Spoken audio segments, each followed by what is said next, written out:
You might feel like what's going on between the United States and Venezuela suddenly came out of nowhere. Explosions, helicopter raids, Donald Trump on TV saying the US is going to run a foreign country. But the truth is that this story goes way back in years. It's a tale of oil wealth and mismanagement, political divide, sanctions and sanctions busting, and then a dramatic escalation into direct conflict in early January 2026. Now let's start at the very beginning. Not the ancient past, but from where the recent crisis really began to take shape. Venezuela, once one of Latin America's richest countries, thanks to vast oil reserves, went through decades of economic dependency on oil.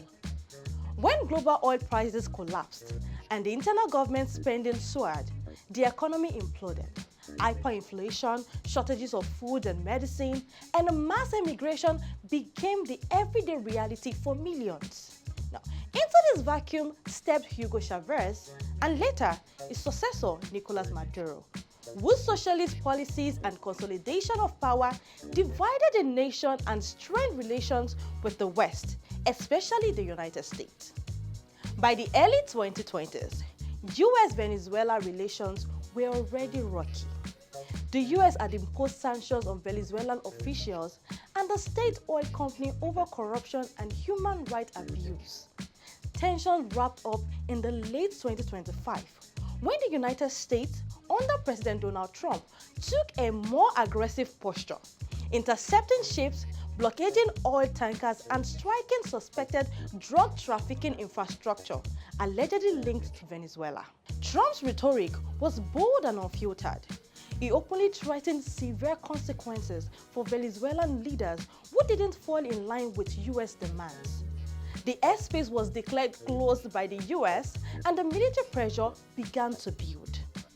Then came early January 2026, the moment the world watched in disbelief. Explosion rocked Caracas before dawn. Aircraft flew low over the capital, and news broke that US forces had conducted a large-scale operation inside Venezuelan territory. The goal? To capture Nicolás Maduro. And within hours, Trump announced that Maduro and reportedly his wife had been taken into US custody and flown to New York City. This was not a raid at sea or a limited special operations mission. This was a direct strike on the sitting head of state on foreign soil. Trump's most controversial statement came in next, saying that the US was going to run Venezuela, at least temporarily, to stabilize it. Now, that line lit off global headlines and sparked fierce debate. What does it mean? Governing the country? Controlling oil? Installing a new regime?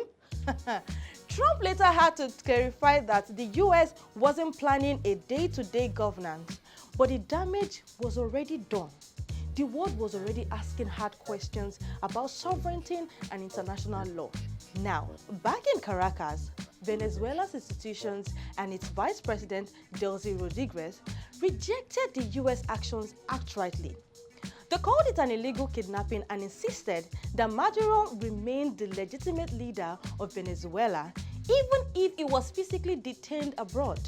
Now, Rodriguez declared herself interim president in Venezuela and vowed that the country would not bend to foreign pressure. The global reaction has been loud and divided. Many Latin American leaders, from Brazil to Mexico, condemned the US strikes as a violation of international law and a dangerous precedent. Others voiced concern about instability in the region. Now, Russia and other states also criticized the United States, calling the intervention unlawful and destabilizing. And here is where we stand now, mid-crisis. Venezuela is fractured between its domestic leadership and the extraordinary circumstances of Maduro's detention in New York. The United States stands accused by many of overreach. Trump supporters say it was a necessary move against corruption, drugs, and regional instability. And ordinary Venezuelans, once again, are caught in the middle. Now, in recent weeks, we have seen what appears to be a broader pattern in how the United States, under President Donald Trump, is using military force across different parts of the world, most visibly with airstrikes in northwest Nigeria. The US conducted precision strikes against Islamic State-linked militants in Sokoto State at the Nigerian government's request, with Abuja emphasizing this was part of coordinated counter-terrorism cooperation amidst a long-standing insurgency the central government struggles to contain. By contrast, the Venezuelan operation was a large-scale strike. And what links these two together is not just Trump's threat before action. Now, in Nigeria, he warned that militants would face consequences. And in Venezuelan context, he publicly threatened a forceful response. But also the question raised about government consent, legal authority, and international norms is important. This is not a concluded chapter, not by long shots. The next days and few weeks will determine whether Venezuela spirals into deeper conflicts, finds a negotiated path forward, or ends up under a new kind of international oversight. And whatever happens, this episode will be remembered as one of the most dramatic geopolitical flashpoints in recent Western Hemisphere history.